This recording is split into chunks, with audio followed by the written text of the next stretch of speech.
This is the practice test for fractions, and here we're looking at problem number 5.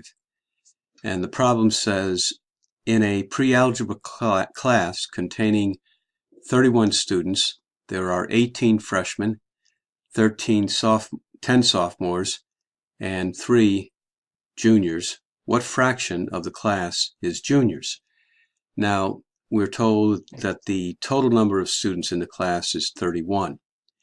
And 18 are freshmen, 10 are sophomores, 3 are juniors. If we added those 3 numbers together, we would get 31. So the 18, 10, and 3 are how the class is broken into those 3 different years. And the fraction that we're looking for is the number of juniors over the total number. So the number of juniors, we're told, is 3, and the total number of students is 31. And as a fraction, we would have 3 over 31.